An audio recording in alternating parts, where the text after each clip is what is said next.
not because I dislike a guy who's trans or dislike a guy who's gay. I'm sorry. Like Sneeko, I don't want to associate. Oh, you literally made a career out of it? You see like these modeling pictures where he's showing himself in a vulnerable way to like a gay fashion photographer. You have like one chick, radical, bunch of guys around. What's up, everybody? Yamini Talks podcast. We have a very special guest here. He has over 4 million followers on TikTok, and he's on YouTube and Instagram doing pretty unconventional news. Khieu.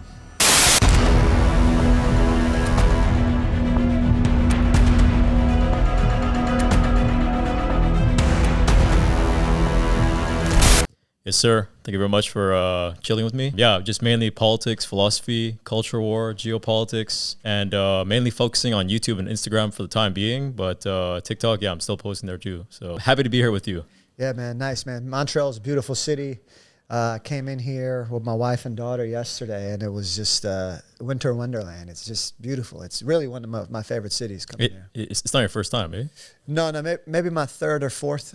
My dad lives near Toronto. So I like to come to, I just love Canada in general, you know. Yeah. Canada's become a lot more popular, I'd say, like in the last 5 years, 10 years. Canada is just like, I think an international, like in Germany where I live, Canada is very popular. It's a very exotic destination. You know? Yeah, okay, that's fair.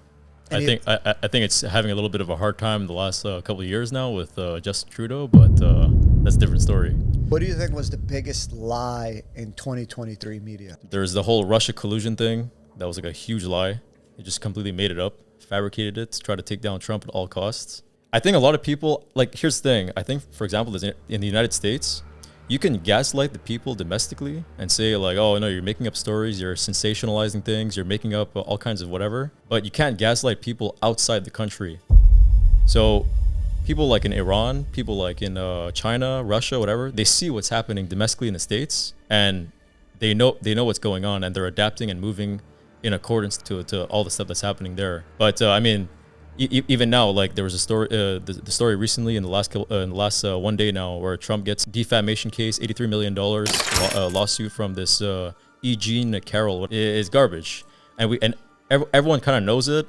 Nobody wants to say it, but you're gonna see it in the voting patterns turning out. So that the lawfare, basically what has happened to Trump with this petty lawsuit is very similar to content moderators at these big social media platforms suppressing and banning as you will. In 2024, this year, you're going to see a higher form of suppression, censorship, in the sense of it's easier to, if you ban someone like you or me, or 10,000 other accounts like you or me, not just you or me, 10,000 other accounts like you or me.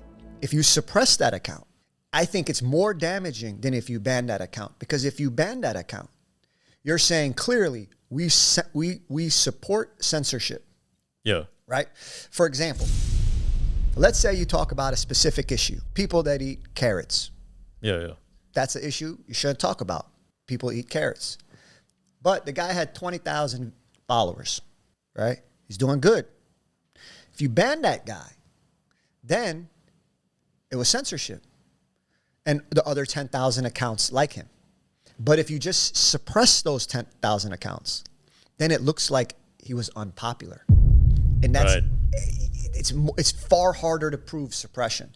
Censorship is easier. So I think in 2024, the way of sophistication is going to go an extra mile. Plus, I feel like a lot of times now it's like being banned is almost like a badge of honor. You know, before, back in the days, it wasn't as bad, but now I feel like if you get banned from like YouTube or banned from like IG, people that are following you are more emboldened, and they're more passionate, and they're more excited, and they're like more willing to follow you on other platforms wherever you send them. But if it's suppression, just like a soft ban, the people that follow you, they wouldn't even know if there's an issue, or they wouldn't be as excited. And like you said, it's much harder to prove as well.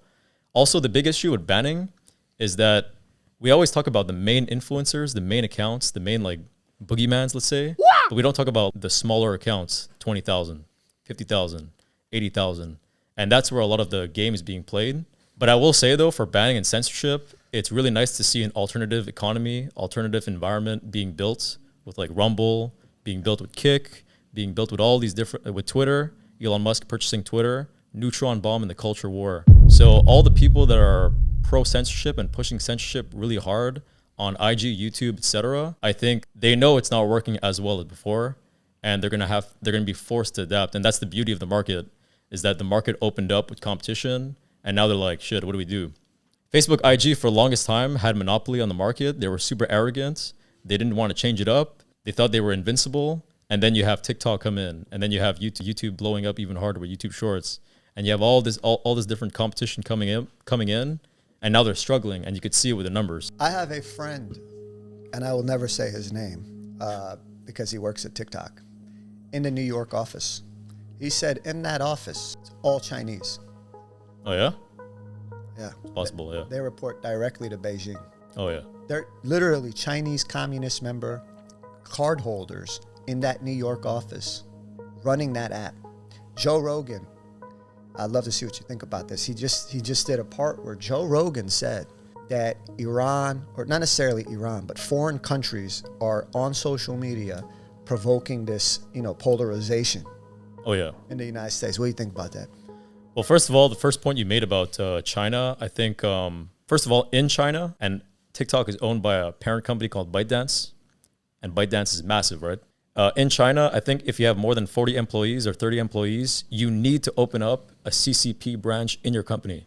So this idea of there's no CCP involvement is a fantasy that they're making up, trying to gaslight you.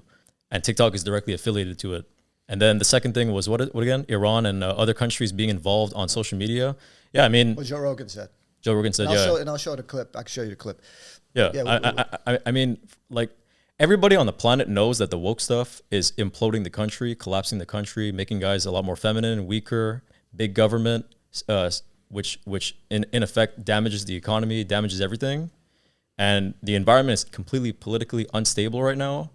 And most of that is driven by the left-leaning, like ideological worldview, critical race theory, critical gender theory, neo-Marxism, etc. And other countries like China play into that propaganda because they know for a fact that it's going to cripple it. They don't even need to engage the United States militarily. They don't even need to engage economic warfare.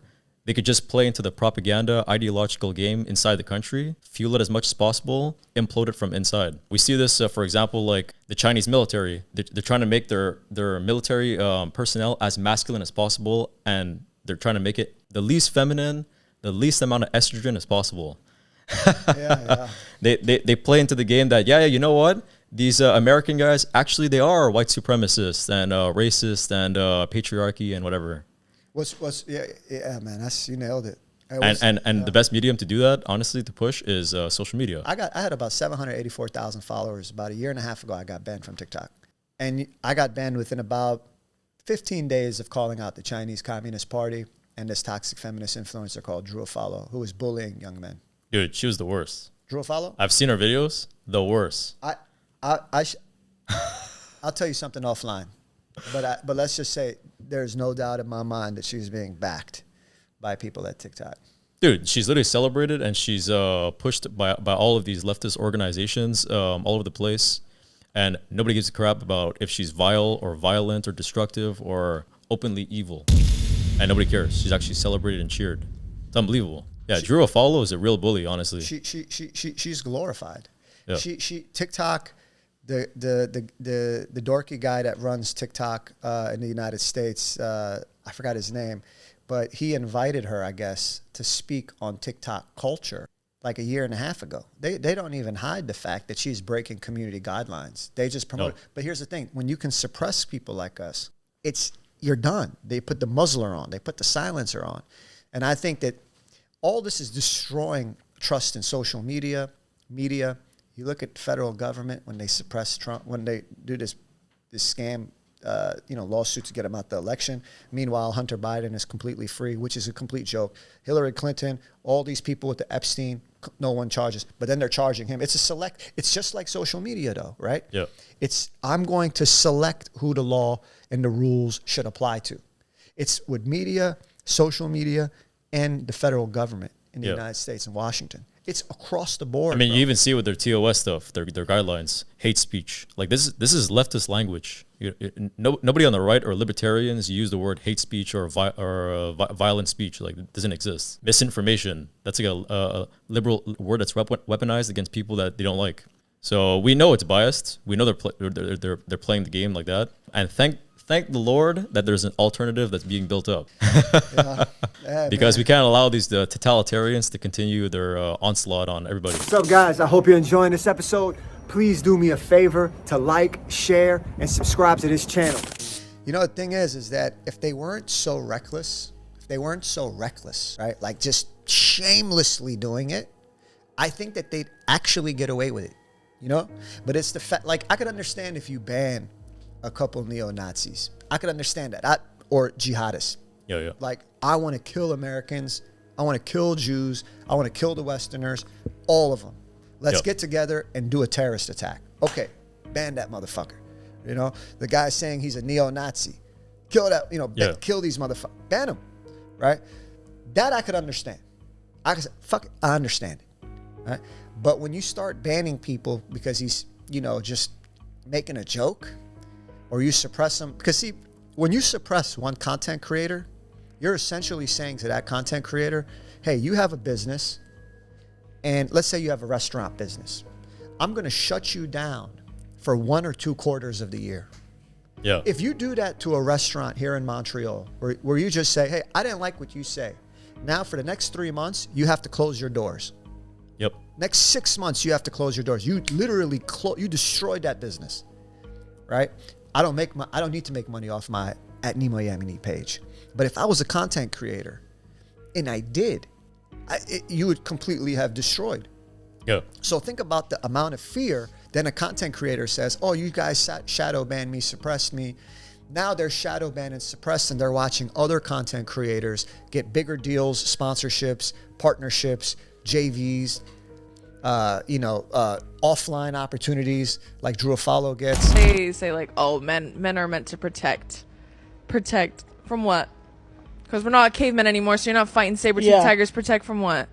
And then it's like, and y'all aren't useful when it's other men accosting us. That's why I said protect from what? Other men. Yeah. Turns out you're the root of all evil. But then even when you do see like something happening, you don't do anything. Yeah. I've seen several videos of women getting like abused or assaulted like in public, and men are just standing around like you usually do, recording it. Yeah, not doing shit and doing nothing else. But why would I step into an altercation that has nothing to do with me?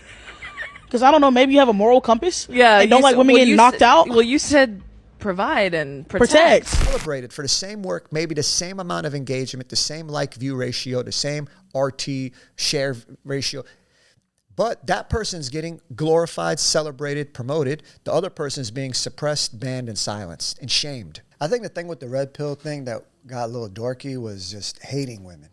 I think the sensationalism just went to a race to the bottom. You know, like for me, red pill or white pill or, you know, black pill, whatever, blue pill, whatever. For me, the way I look at it is you get married to a woman, you behave like a man. Yeah. You take care of your wife and your kids, and you're not degenerate. Now, that being said, I think you can also be respectful to anyone, any walk of life. I have friends from all walks of life, man. Yeah. You know, I think the degeneracy that I see now on there is just like beyond. Some of it, like a caricature. You know, have you ever seen that Fresh and Gay podcast? Fresh and Fit? Yeah, Fresh and Gay. I've seen it. No, really. Yeah. It has that homosexual Myron. And there's like all these images of him, like literally he's like being held. I don't know how. Everybody knows he's gay now. You know, pretty much everyone. I've met him before. I've worked with him. Okay, I haven't followed their stuff for like 7-8 months now. Well, Fresh and Gay used to be pretty cool and empowering, but now Fresh and Gay has become just hateful, getting out this low-key just hatred of women. And I just think at some point it's not helpful for society, man, to have men hate women. You want men to do better, yes. I agree with him on that. Like there are a lot of things I agree with him. Yeah. You know? But I don't agree with like hating half the people in our society. I mean, do you want to walk around every day? I got a daughter, man. I got a daughter, a wife. So my analysis of like a lot of these guys, like Steph is cold, MJ Get Right, Coach Red Pill, who's now dead. My God. What happened to him? Coach Red Pill is like an OG Red Pill guy. He's an older guy, like 50 years old, 55 years old. And he was doing a lot of Red Pill content. This is like a small tangent. And it was a big news story, actually, by the way, in politics. He moved to Ukraine. And he has a wife and kids, too. I think they're in Britain, in the UK. He moved to Ukraine, and he was incredibly critical of the Zelensky government. Incredibly. Then the war breaks out. But he's in Ukraine. And instead of deciding to leave, he decides to quadruple down on actual, just criticizing the Zelensky government nonstop. And his hope was basically that the Russians would take that city that he was in 2, 3, 4, 5 weeks. So he would be behind Russian lines. And then because he was so critical about the Ukrainian government, the Russians would be like, oh yeah, you're a good guy, we love you. That didn't happen. So he was literally stuck in Ukraine for two years now? Wow. He was being hunted down by Azov Battalion. So the radical, right-wing Ukrainian divisions. And this guy's Latino, overweight, not in really good shape. And he doesn't even speak Ukrainian. So you could see him right away. Well, what are you doing here? In the middle of a battlefield? Some random tourist, American citizen. It's very important. You have to say it. He gets locked up for 7 days in a Ukrainian prison. Probably gets beating the shit out of him. Then he gets released. Then they say you're not allowed to leave the country for 2 years, 1 year, 3 years. But he's stuck there. And instead of going off grid, he decides to quadruple down even more on just making more videos about shitting on Zelensky and the government, etc. At one point, he was starting to get really scared because you're going groceries, walking around, people see you, people know you, you're famous. He actually tried to escape the country on a motorcycle, and then was literally stopped at the border. And then 2 weeks later, 3 weeks later, he goes up, he disappears. We don't know where he went, and then we find out he's dead. Massive news story. Tucker Carlson was on it. But on social media, there were a few people reporting from within Ukraine, and one of them was an American citizen called Gonzalo Lira. The Russian economy is sailing on, sailing on. European economy, people are starting to die of hypothermia in the UK. And so Crazy story, unbelievable. They killed him. Hey, he's dead. They fucking killed him. 100%. They found him. Yeah, it's this was viral maybe 2 weeks ago. It's all over Twitter, all over IG. What a tragedy. I'm not when we talk about dating and stuff like that, I have no problem with two gay guys getting married. Gay marriage doesn't bother me as long as it's not being taught to my kids in school. Yeah. You know what I'm saying? If guys are gay, that doesn't bother me, man. But the only thing that does bother me is if it's taught in a school to children. Yeah. I would rather it's just sex is just not discussed. Sort of like you're having a meeting somewhere and you're just saying, hey guys, we're not going to talk about sex, religion, or politics. Let's just have these three subjects be off. Because in America, like in New York City, for example, in my old neighborhood, there was a sign by a playground. Okay? Free lunch during the summer. Then under the free lunch, you have the gay flag. Oh yeah. Now here's what I say. I have gay friends. I care about them. I have nothing against gay people. It's just, why introduce any sort of sex, heterosexual or homosexual sex, to an 8-year-old? Why even mention sex to an 8-year-old? Yeah. And then say, hey, if you want lunch, come here. And then you have a sexual flag. Sign the paper. Yeah. Right? Yeah. Sign your allegiance. Yeah, man. Yeah, man. Yeah, that's crazy. Well, in America, we'd have pledge. The kids, we all. I don't know if you did this in Canada, but we'd have a thing where you stand up. I pledge allegiance to the flag of the United States of America. Yeah, we don't have that, but I know you guys do. Now the pledge of allegiance is going to be to BLM trans flag. I mean, look at it. Look at the White House. They literally flew it on the White House. Bro, I'm sorry, but it's been conquered. Yeah.